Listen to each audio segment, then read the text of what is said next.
Right now at 6, Port KC officials say a developer broke its promise about what kind of business would occupy a new building. And we're a little colder this morning, a little cooler this afternoon, but remaining above average. A look at your forecast coming up. Plus, crews respond to a fire at a massive chicken barn in Newton County. The 4 states' most watched news starts now. Good morning and welcome to the KOAM Morning News. It's 6 a.m. I'm Samantha Walker. And I'm Chris Warder. It's Wednesday, February the 11th, halfway through this week on the downhill run to the weekend here soon. And for those that are participating again, Valentine's Day, like I said, there's nothing wrong, by the way. If you're single, there's absolutely nothing wrong with taking yourself out. No. You got to love yourself before you can love others. And honestly, I don't know how many times when I was younger I took myself out or I treated myself to some nice food or something on Valentine's Day because they have a lot of good sales on candies and things like that. And I always love, like, you know, how it's becoming more of a trend to do like I'd take care of that problem. to do like, you know, Valentine's Day with like your friends. Do Yeah. like Valentine's Day or... There's nothing wrong with that. But if you are heading out, regardless of what you are or are not doing that day, it's going to be raining. We'll talk about that in a moment. But first, we got to get through Wednesday and Thursday and Friday. And we're going to start with Wednesday and our live look from downtown Pittsburgh. And there it is. It looks good. Clear skies right now, but clouds are beginning to push in across the area. We will have a mix of mostly clear to partly cloudy skies. Westco camera, 7th and range line in Joplin looks good, as does the KDOT camera 69400 looking north along 69. Toward Pittsburgh. And our final stop, the MoDOT camera 20th in range line in Joplin. Still kind of quiet this morning, but it is just now 6:01, so it'll be a second before, you know, people get out on the roadway. And if you're doing so, I had to turn the heat on again. I had to grab the coat again. Yesterday was so nice. I didn't have a coat at all. I didn't grab anything yesterday because it was so nice in the morning. Now, it did get colder later, but, you know, for us morning show folk, we're asleep by the time it got colder later. We're at 35 in Joplin, 36 in Pittsburgh. Again, even though these temperatures, yes, are colder than yesterday, they're still above average for most of us. Now, 8th Center has dropped down, is now the cold spot at 29. Our warm spot has shifted over to Anderson now, sitting at 40, with 98% of us now still hanging out in the 30s. Average lows are in the upper 20s, so 8th Center, again, you're close to normal. All of us, though, of course, colder than yesterday, upwards of 25 degrees colder than yesterday. And as we head through the next few days, those numbers, that's going to fluctuate back and forth. Our temperatures the next few days are going to be, the next several days, honestly, they're going to be up, they're going to be down, they're going to be up, they're going to be down. But in all cases, they're going to be above normal. So again, mostly clear, partly cloudy skies. Some gusty winds out there on occasion, but otherwise not a bad day. Like I said, just a little cooler than where we were yesterday. Kids out the door this morning, again, probably want that jacket or a coat. Mid-30s, we're going to go low 50s by lunch and recess and upper 50s by the time they head home. And for you planning your day, going out shopping, to work, whatever, 40 by 9, about 51 by noon, 57 for those highs. So again, upper 50s for most of us, maybe some low 60s down south. Northeast winds occasionally gusting to 20. Well, all right, so we're going to warm up again. That actually starts back up tomorrow. And then we got rain chances, as I mentioned, heading into the weekend. We're going to talk about that in the full forecast here in just a few more minutes. Samantha? Chris, thanks. In Missouri, Port KC severed ties with Platform Ventures, the company that owns a South Kansas City warehouse that may become an ICE detention facility. As Betsy Webster reports, Port KC commissioners made the move during a recent meeting. Stand at the corner of 149th and Botts Road and you'll see plenty of commercial truck traffic coming and going from numerous warehouses. Port KC says Platform Ventures promised exactly that kind of business at Building 7 in exchange for public tax incentives. Port KC's CEO says the company told him nothing about the change in plans. Ultimately, we think that any developer, if they're coming back and doing something different than what was promised to the public, they should have to answer to the public on that. He says the intermodal rail and road hub here is built for manufacturing and distribution, and businesses want to be in a district specific to that. He contends changing the purpose of Building 7 hurts the entire complex. It could have a chilling effect on continuing to generate new jobs in that corridor. So future development for industrial use. We believe current, it could have a negative effect to the current buildings and tenants around. Like tenants leaving? Potentially. Now, Platform Ventures owns the building and the land, so Port KC can't halt the sale, but they can shut them out of future public-private partnerships, and that's what commissioners voted to do. What I would like to see is fulfilling of what was promised to the public originally, which is bring manufacturing and distribution jobs to this site. Platform Ventures said in a statement it doesn't ask buyers about what they're planning on doing with any property that is purchased. Kansas City leaders took steps last month to prevent the federal government from opening an ICE detention facility within city limits. Well, Newton County firefighters respond to 2 fires yesterday morning. One claimed a large chicken barn near Fairview, and the other was an abandoned home near Shoal Creek. We'll begin with the fire at the chicken barn near Zebra Drive and Mulberry Road in Newton County. Multiple area departments respond to the scene around 10 a.m. Authorities say the 600-foot structure housed 13,000 chickens. Drone video shows the entire building collapsed. While no firefighter injuries were reported, the structure and the livestock are considered a total loss. Authorities asked for assistance concerning another fire in Newton County yesterday. Crews responded to the 600 block of East Glendale Road just before 8. The house has been unlivable since a previous fire. The Newton County Sheriff's Office has reached out to the public for any information regarding suspicious activities. Authorities respond to a serious crash in Joplin yesterday. The T-bone crash happened at West 7th and Central City Road, the same intersection where a fatal motorcycle crash took place on Sunday. According to authorities, a sports car failed to yield, causing an SUV to travel off the right side of the roadway and overturn. 1 driver and 1 passenger were transported to nearby hospitals with moderate injuries. This morning, investigators are still trying to find the mother of Today's Show co-host Savannah Guthrie. Now 11 days since her disappearance overnight, federal and local authorities searched an Arizona home and said that a person was detained and questioned in connection to the case. But early this morning, the man said he was released. CBS News' Bradley Blackburn has more on these breaking developments from New York. The search for Nancy Guthrie, mother of Today's Show co-host Savannah Guthrie, continues. Overnight, the FBI and Pima County Sheriff's Department said they had conducted a search at a house in Rio Rico, Arizona, a community near the border that's about an hour south of Tucson, and that a person had been detained in connection to the case during a traffic stop. I don't know anything. This man says he was held and later released. They just told me to stop moving. Like, what's your name? Carlos. And that's it. They put me in the cop car. I hope they get the suspect, because I'm not it.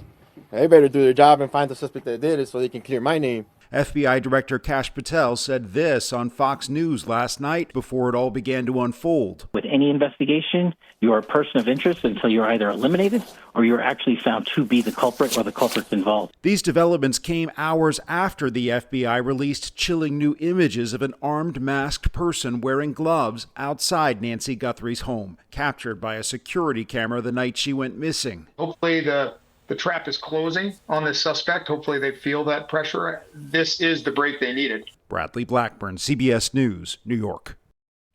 Overnight, a senior Trump administration official said the White House is, quote, monitoring the situation in Tucson closely. The FBI and Pima County Sheriff are urging people with any information that could help them find Nancy Guthrie to please call their tip lines.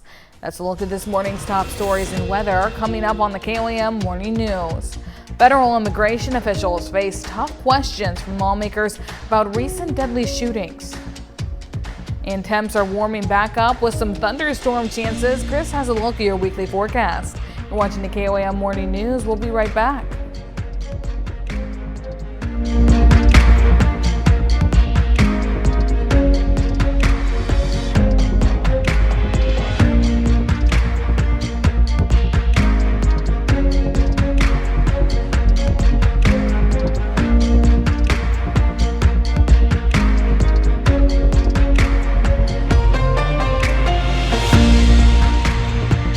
Topping Nation Watch, immigration officials face tough questions about President Trump's national crackdown on undocumented immigrants. This is their first time facing lawmakers since 2 U.S. citizens were killed in Minnesota last month. Erica Brown has more details from Capitol Hill. The leaders of ICE and U.S. Customs and Border Patrol faced questions Tuesday from the House Homeland Security Committee about the Trump administration's immigration crackdown. from January 20th, 2025 through January 20th, 2026, ICE has conducted nearly 379,000 arrests. It's their first appearance before lawmakers since federal agents fatally shot Alex Preddy and Renee Good in Minneapolis. Mr. Lyons, will you apologize to the family of Renee Good for being called a domestic terrorist by the president and his leadership? No, sir. Will you apologize to the family of Alex Preddy for also being called a domestic terrorist? Sir, again, I'm not going to speak to any ongoing investigation. The immigration officials testified that protesters are obstructing operations and creating a deadly environment. Why is it that there is so much tension in Minneapolis, St. Paul right now? Because paid agitators are actively trying to stop law enforcement action. Democrats on Capitol Hill are demanding significant ICE reforms before they agree to fund the Department of Homeland Security, with funding set to lapse at the end of the week. How many government agencies, Mr. Lyons, are you aware of that routinely kill American citizens and you still get funding? Ma'am, I'm not going to entertain that. Of course you're not. Exactly. Republicans have warned that a DHS funding lapse will hurt the country. Shutting down DHS makes America less safe and negatively impacts thousands of federal employees like those at TSA and CISA. Democrats' proposed ICE changes include restricting immigration agents from wearing masks and requiring them to display ID. Erica Brown, CBS News, Capitol Hill. Senate Democrats are negotiating directly with the White House over their DHS reforms. Yesterday, Senate Minority Leader Chuck Schumer said he rejected the White House's counterproposal, calling it, quote, incomplete and insufficient. DHS funding is set to expire on Saturday. Majority Leader John Thune says he would like to see a short-term continuing resolution to give both sides more time to negotiate. Well, still to come, record-breaking performances, new movie trailers, and gaming anniversaries highlight entertainment news. Plus, temps are warming back up with some thunderstorm chances. Chris has a look at your Wednesday forecast. Where does Bad Bunny's Super Bowl performance stack up to shows of the past? And Lady Gaga has a new duet partner. CBS's Jared Hill has the details in today's Eye on Entertainment. A whole lot of people watched Bad Bunny rock the Super Bowl halftime show. More than 135 million people tuned in to see the Puerto Rican superstar, according to early figures. That would make this the most viewed Super Bowl halftime performance of all time. The show, nearly all in Spanish, featured a real wedding, appearances by Ricky Martin and Lady Gaga, all while shining a light on the joys and trials of life in Puerto Rico. Bad Bunny closing out with a shout out to every country in the Americas. The Minions are going up against a really Bad Bunny in the next installment of the popular franchise. In Minions and Monsters, the lovable yellow creatures are trying to prove they can conquer Hollywood when they unexpectedly unleash real monsters into the world. The new trailer dropped Sunday, but you'll have to wait a little while to see Minions and Monsters. The movie hits theaters in July. Jigglypuff. In addition to her halftime cameo, Lady Gaga joined singing Pokemon Jigglypuff in celebrating 30 years of the iconic card and video game. The star-studded ad debuted during the Super Bowl. As part of the celebration, Pokemon is set to drop a new game for Nintendo Switch 2 in March. Earlier this month, the first ever Pokemon theme park opened in Tokyo. That's your Eye on Entertainment. Jared Hill, CBS News, New York. Well, it's really cool to see something that's been around for 3 decades continue to put out new stuff. Well, now here's Chris with a quick look at your forecast. Yeah, again, we are colder out there this morning, a little cooler later today, but otherwise still above normal. Rain chances as we roll into the weekend. We'll have a look at your forecast when the KOAM Morning News returns.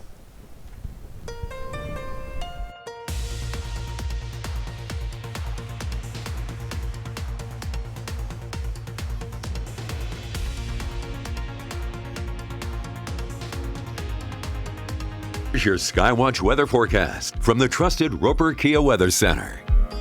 Welcome back to the KOAM Morning News. 6:22 now on this Wednesday. I literally just said it was Wednesday, but I already forgot. But welcome to Wednesday. Halfway through this work week, getting closer to the weekend. Whether you're doing anything for Valentine's Day or not, we are all getting closer to the weekend. Today, we are looking at mostly clear to partly cloudy skies, a gusty northeast wind on occasion, but otherwise not too bad. Temperatures today, as I bet you, a little cooler than they were before, but still above normal. Now, overnight tonight, partly cloudy skies persist, and then clouds begin to increase on our Thursday. We'll spend the day mostly cloudy. Into the afternoon, could get an isolated shower or two. I think the majority of us will be dry, but there's at least that slight chance, especially in our northern counties, for a couple of showers or a few sprinkles here and there. Nothing significant expected. And I know what you're thinking, like, well, we need the rain. When's the significant stuff? Well, if you haven't been with us this morning, don't worry. There's some better rain chances later on. All right, Friday, we're going to continue with mostly cloudy skies. So Friday's kind of a split decision day. And that in the beginning of the day, now Future Track has been adding some rain chances here that continue through about noon. I'm not sure that it's going to do that, but we'll wait and see. But I think we could get in the morning a couple of isolated showers, but the chances are low. But then we get a break, and then we should see redevelopment take place in the southern half of our area again by Friday evening, and those chances will be better, and they'll continue to increase as we go late Friday into Saturday. So this is where the rain is. This is a close view here, but you see where the rain is, where this model runs out of data on midnight at Saturday.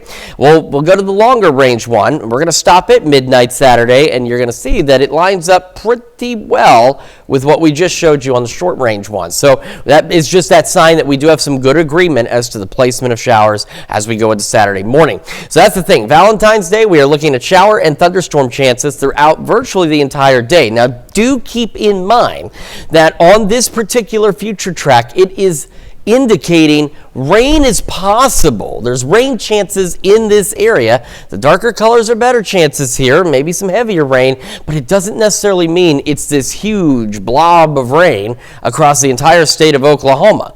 It just means this is where those chances will be. So there may be breaks in the showers and storms on Saturday. That's why they're scattered.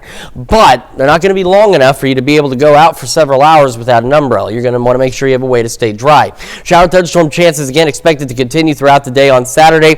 We talked yesterday that this system was forecast to start moving further north. Model data was saying, yeah, I think it's going to keep creeping up there, and that's why this has changed since yesterday. But this is honestly an expected change with how far north it's reaching. The data was really starting to point that it's going to track further north, which again, for those who are going out for Valentine's Day, I know it makes it a little bit rough to have to deal with the rain and thunderstorms and stuff, but we do need that rain, and it's good that it is tracking further north because it gives more of us a better chance of seeing some rain. This activity should begin to clear out as we go through the first part of our Sunday, as Future Track holding on to it through about noon Sunday, but I think honestly 3-4 a.m. Sunday it's going to be gone. Now, yes, I did say thunderstorm Saturday, but the good news is while thunderstorm chances are definitely there, the energy for storms is very low. So right now we are not concerned about any severe weather on Valentine's Day. So that's some good news at least there as well.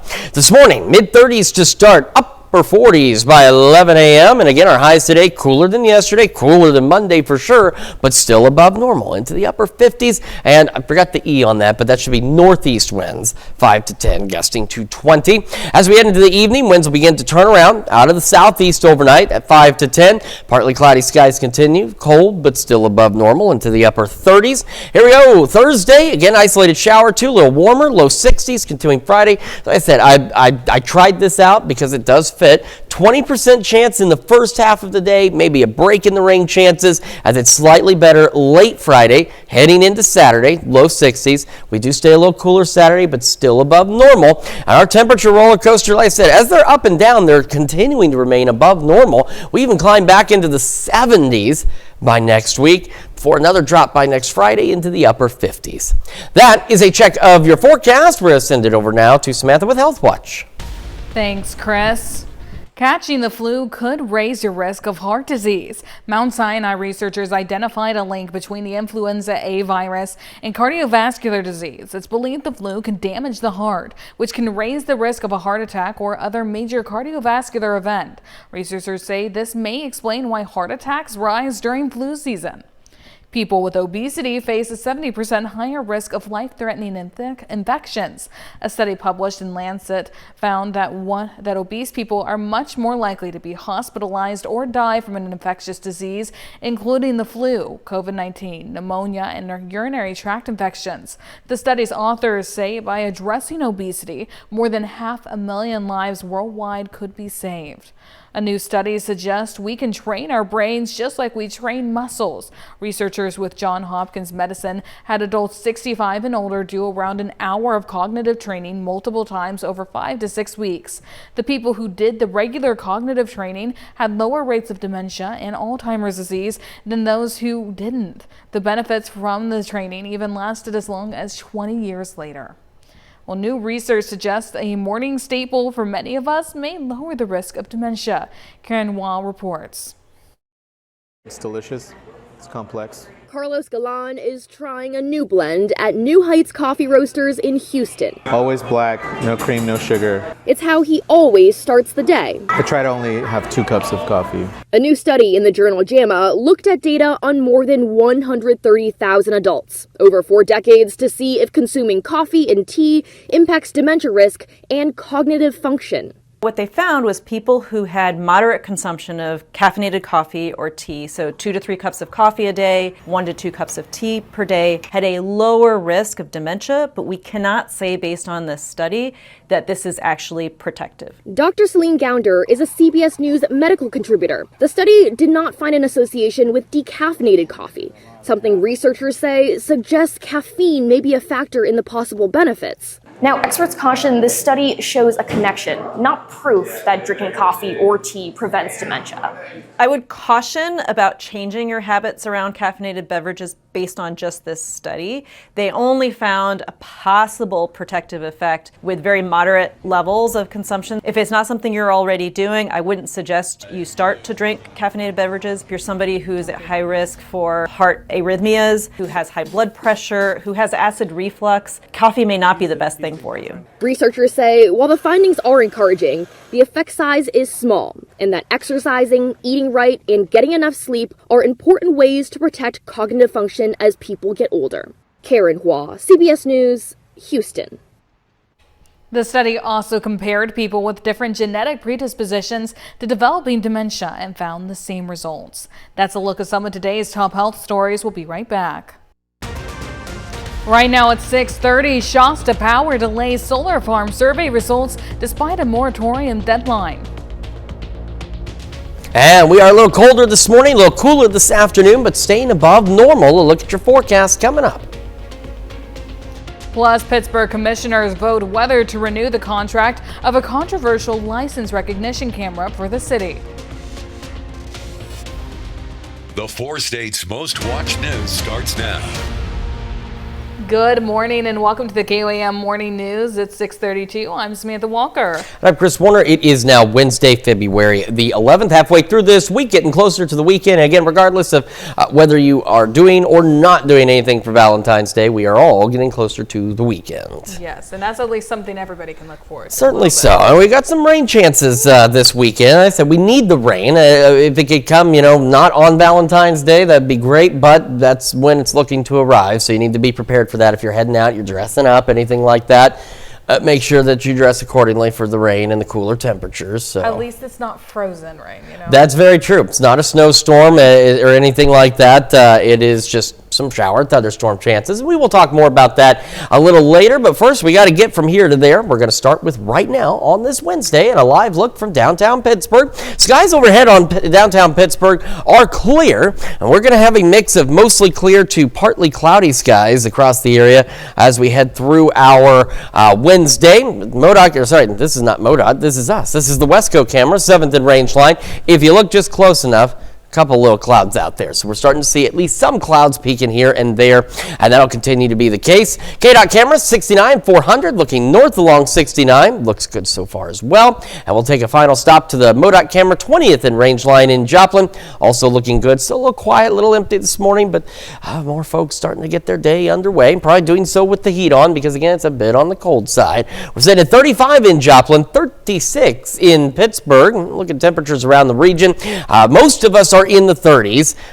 In fact, 99% of us are in the 30s. Our warm spot is Jay at 39. Our cold spot, Yates Center, at 29. Yates Center, you are much closer to normal than many of the rest of us because we should be in the upper 20s. All of us, of course, colder than yesterday. Upwards of 25 degrees or so colder now than where we were 24 hours ago. And this is going to be a trend over the next several days. We're going to have some ups, we're going to have some downs, but as I've mentioned all morning, in all cases of temperatures rising or dropping, they're going to stay above normal, and that's including our overnight lows for the most part as well. As for today, again, partly cloudy to mostly clear skies. You could have a couple hours where there's sunshine and nothing overhead, and then a few clouds roll in, and we'll have northeast winds occasionally gusting out there on us as well. Kids out the door this morning, want to grab that jacket, mid-30s, low 50s by lunch and recess, upper 50s as they head home this afternoon. We'll go about 40 by 9, low 50s by noon, upper 50s for most of us for our highs, maybe some low 60s down south, and those northeast winds again occasionally gusting to 20 miles an hour. All right, so we got rain chances. They start building in progressively over the next couple of days. We got better rain chances on Valentine's Day, or for those not celebrating again, for Saturday. We'll talk about that and our up and down temperatures here in just a few more minutes. Samantha? Chris, thanks. Pittsburgh police will continue using what some consider controversial license plate recognition cameras as the city commission votes to renew the city's flock safety contract. The decision comes just weeks after the city of Joplin fired an officer for misusing the same technology. The Pittsburgh PD says it uses the cameras to capture only license plates and vehicle information, not faces or personal data. The department says it also conducts regular audits to prevent misuse. Police defend the technology, pointing to significant results since installation. More than $600,000 in recovered stolen property, 32 recovered vehicles, 8 seized firearms, and 60 arrests. Pittsburgh City Commissioners delay a decision to purchase new budget software, saying they want to see more options before spending nearly $50,000 in taxpayer money. During the City Commission's January 27th meeting, City Manager Darren Hall blamed the use of Excel spreadsheets for creating a conflicting budget and a costly tax error last year. To correct the mistake, commissioners voted to lower the mill rate for property owners. The proposed ClearGov cloud-based software would replace the manual spreadsheet system the city has used for years, but it isn't cheap, costing a little over $34,000 a year and a $15,000 setup fee. A Miami school bond issue succeeds on its second try as voters approve a $15.7 million measure that narrowly failed last fall. Voters passed the measure yesterday with a 66% in favor, clearing the required supermajority needed for approval. The bond funds critical safety and facility upgrades with no projected tax increase. The proposal keeps the mill rate at 29 cents per $100 of assessed value, while paving for new exterior walls and secure doors at Nichols Elementary and a new playground at the Will Rogers facility. District leaders called this election a second chance to address essential safety needs that couldn't be put off any longer. Crawford County Commissioners held a meeting yesterday expecting to hear survey results from Shasta Power regarding a proposed solar farm. Despite Shasta imposing a February 12th deadline to lift a moratorium on solar development, the commission was informed that a representative from Shasta would not be present and that the survey results are not yet finished. The Missouri Department of Conservation proposes new regulations to combat chronic wasting disease in deer populations. Most Missouri counties see less than 1% of deer infected with CWD each year, but the disease continues to spread. One of the proposals is for the department to remove an extra 5 days of firearms deer season. That's a look at our top news stories coming up this half hour on the KOAM Morning News. Danish shoppers use new AI apps to boycott American products amid Greenland tensions. In Consumer Watch, Air Canada says it's suspending flights to Cuba. It comes as Cuban aviation officials said airlines can't refuel planes on the island due to a fuel shortage. Officials there point to actions taken by the Trump administration to cut off fuel supplies from Venezuela and Mexico, and President Trump's executive order threatening to tariff goods from any country supplying oil to Cuba. Air Canada says they will send empty flights to bring home thousands of customers who are currently in Cuba over the next few days. Smartphone apps to boycott American-made products are seeing a surge overseas. The trend is tied to tensions over President Trump's push to take over Greenland. Tina Cross reports. Grocery shopping is turning political in Denmark, with some residents looking to steer clear of American brands. We do boycott, but we don't know all the American goods. To help shoppers spot U.S. products, Ian Rosenfeld launched the Matometer app. You can now take a photo of several products and it will analyze. It uses artificial intelligence to flag U.S. goods and suggest European-made alternatives. So you can see which ones it has identified, which ones are safe, and which ones to avoid. The app's popularity surged amid protests last month over President Trump's renewed push to take over Greenland, which is part of Denmark. Another app called Non-USA also climbed to the top of the Danish App Store rankings.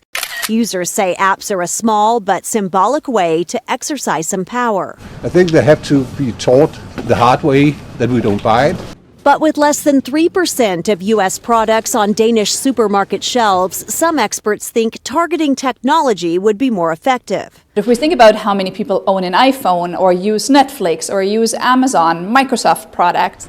Other Danes say boycotting America isn't the answer. You know, because of Trump, which is, of course, a very, very unusual president, I don't think we should protest that way. Still, many shoppers plan to keep using the new tech tools to help demonstrate their values, one purchase at a time. Tina Kraus, CBS News. Today in sports, we're inching closer and closer to regional and sub-state basketball, and our local teams are looking to be playing their best ball as the postseason comes around. We have a pair of Kansas doubleheaders on the slate from last night. In Pittsburgh, St. Mary's Colgan rolled past Riverton at the Colgan Fieldhouse. Reigning 2A Player of the Year, Jacayla Davis scored 12 of the Panthers' first 16 points, while Riverton's Ellie Helms kept the Rams close early. In the second quarter, Davis found her twin sister Janessa for a three to help blow the game open. Colgan defends home court with a 61-38 win. Colgan boys cap off the night with a comeback win over Riverton. The Panthers overcome an early double-digit deficit behind timely shooting from Gabe Brown and Brady Bottega, who beats the first quarter buzzer with a three. Colgan steadies in the second half to complete the sweep, taking down the Rams 64-55. That's it for sports. Here's to Chris with a quick look at the forecast. Yeah, again, we are colder to start the day, but we are doing all right. It will be a little cooler today, but still warmer than average. We're going to have a complete look at your forecast, talk about these temperatures, and some rain chances this weekend when the KOAM Morning News returns.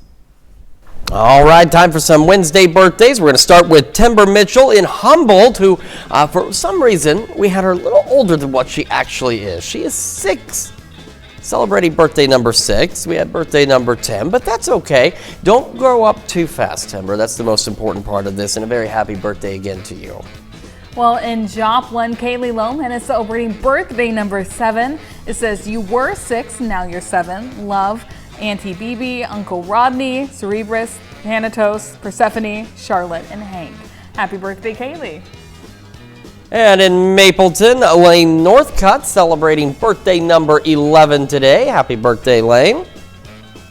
And in Commerce, Henry Rector is celebrating birthday number 16. It says, love Mom and Greg. And in Jasper, Carson Dudulski celebrating birthday number 23 today. Very happy birthday to you, Carson. And in Carl Junction, Darren Fuller is celebrating birthday number 44. It says, love you and hope this is the best year yet. Love Chrissy. And in Columbus, Dennis and Kathy Layson celebrating their 49th wedding anniversary. A very happy anniversary to the Laysons. And in Chautauqua, Johnny and Janet are celebrating their 49th anniversary. A very happy anniversary to them. All right, and a very happy birthday and anniversary to everyone on our list. And if you would like to celebrate with us, Samantha has some information you should jot down. Yes, you should pay attention to this email. You can also see it on your screen. It's birthdays@koamnewsnow.com. That's where you can send those photos, those birthdays, those anniversaries, as well as the messages you may want us to include. But also make sure you pay plenty of attention attention to that deadline on your screen so we can make sure to get it in plenty of time to be able to celebrate you on your special day. Very important information there, and some important weather information for you because, well, we're going to continue to remain above average. That is going to be the thing, at least for the next several days. This above average weather is going to continue. That said, like today and like yesterday, temperatures may go up and down a bit over the next several days, but in almost every case, our highs and lows should remain above normal. In some cases, they may not be very far above normal, but they'll still technically be above average. As for this morning, clouds are picking up a bit in our western counties, and so again, we're going to have that mix of mostly clear to partly cloudy skies out there as we head through the day, and a gusty northeast wind, about 20 miles an hour. Winds will shift out of the southeast late this evening into the overnight hours, and we'll continue with partly cloudy skies. And then as we head into our Thursday, we go mostly cloudy. Now, Thursday afternoon could get an isolated shower or two in our far northern counties. Not a very good chance. I know we need rain. Don't worry, there's better chances on the horizon, but tomorrow is not going to be one of those days, and we'll say again partly to mostly cloudy throughout the day on Thursday. We'll resume with those mostly cloudy skies heading into Friday. Now, the expectation is, and Future Track is showing some showers a little longer through the day. I think right now that may be a little bit much. I think what we're going to have on Friday, and if it changes, but I mean, of course, weather in the 4 states changes every 5 minutes, so I'll keep an eye on it. But I think what we're looking at is through about 8, 9 o'clock Friday morning, about a 20% chance of an isolated shower or two. And then I think we're going to have a gap, even though Future Track is hinting, and maybe this will end up being right, not that that's a bad thing, but I think we'll have a gap, and then about 4 or 5 o'clock Friday afternoon and evening, we'll see the return of shower and thunderstorm chances. Those chances will be higher, and they'll gradually increase as we head overnight from Friday into Saturday. So, again, with Saturday, we have the shower storms. The short-range data stops at midnight on Saturday, Friday, I guess. That's as far as it goes. So we start the longer range one at that same time, and you can see for the most part showers lining up here on the long range data and the short range. So that just means there's good agreement. When we talk about that, when we say there's good agreement among the models that something's going to happen, this is a good example. This is practically in the same zone we just saw in the other one, and these are two totally different pieces of data, and they are in agreement on shower chances late Friday into Saturday. So that's good. The other thing is while it's Valentine's Day, and I know, folks, you want to dress up, you want to go out, you've got plans, you need to make sure you're dressing accordingly, especially with shoes because of the rain. Make sure you got an umbrella. Make sure you're prepared for it to be a little bit cooler out there, still above normal, but cooler, because we'll have shower and thunderstorm chances really throughout the day. Now, remember on the long-range Future Track, it's highlighting where rain chances could be, not necessarily saying it's all over. It's not saying rain will be continuous across the entire state of Oklahoma Saturday at noon. It's just indicating the entire state of Oklahoma in this sample here does have that chance for showers and storms, as do we. Our entire region throughout the day will have chances for showers and storms. Now, the southern half of our area, say south of 54, has slightly better chances for showers and storms, but all of us at least get a shot at some rain, which we certainly need across the area. And it should start clearing out. Now, the long-range Future Track's holding on to it a little longer on Sunday. I think by 5, it's probably on its way out. Now, I did say thunderstorms for Saturday, and yes, thunderstorm chances are there, but the good news is at this point, the available energy for those storms is remaining very low. So while we could get some thunder and lightning, we're not looking at anything severe at this point. There's just not enough energy to allow those storms to intensify, and at least that's some good news there as well, on top of some of this much-needed rain. Got another look at your forecast and your wake-up recap in just a moment, and when we switch over to Fox 14 at 7 a.m., we are going to tell you about how the ancient Romans found an unexpected use for human waste. That and more at 7. This is your Wake Up Recap for February 11th, your top stories to start your day. Authorities responded to a serious crash in Joplin yesterday. The T-bone crash happened at West 7th and Central City Road, the same intersection where a fatal motorcycle crash took place on Sunday. According to authorities, a sports car failed to yield, causing an SUV to travel off the right side of the roadway and overturn. One driver and one passenger were transported to nearby hospitals with moderate injuries. Newton County firefighters respond to a fire at a chicken barn near Zebra Drive and Mulberry Road in Newton County yesterday.